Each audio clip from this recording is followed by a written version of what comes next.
তাহলে আমি একটা আইটেম রাখি না, আমি তো 4-5টা ধরনের আইটেম। ওই জন্যই অপশনস, মানে you have to have a option. তার মানে রিয়েল লাইফেও তাই, শেয়ার মার্কেটেও তাই, এবং লাভ অ্যান্ড অ্যাফেয়ার্সেও তাই।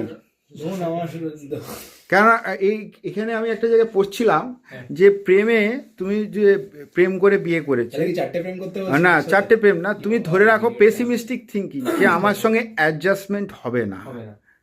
এবার যদি না হয় তার জন্য আমি কি কি করতে পারি, আর একটা প্রেম করতে পারো, সেটা আর একটা অপশান আছে, কিন্তু তাছাড়া আরও কি অপশানস আছে সেটা অলরেডি ভেবে রাখলে তাতে কি হবে, যদি অ্যাডজাস্টমেন্ট নাও হয় তাহলে এই ডিভোর্স ব্যাপারটা, আমি নাকি দাদার থেকে শুনছিলাম ডিভোর্সের নাকি নতুন একটা গভর্নমেন্ট প্ল্যান নিয়ে আসবে, ডিভোর্সের সিস্টেমটাকে। মেয়েরা যদি ক্যাপেবল হয় নিজেকে চালানোর মতন, তাহলে অ্যালিমনিটা তো যাই হোক, তাই এই হ্যারাসমেন্টটাও একটা, যখন প্রেমে পড়ে তখন ইমোশন হাই থাকে, তখন পেসিমিস্টিক থিঙ্কিং আসে না, তখন মনে হয় এর সঙ্গেই একদম স্বর্গ হেভেন অবধি যাব।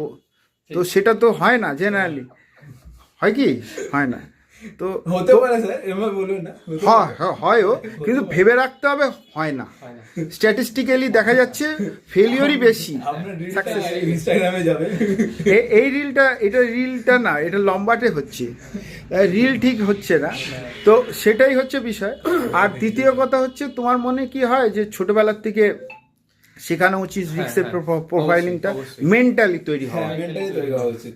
মেন্টালি তৈরি হওয়া উচিত। Thank you for your cooperation.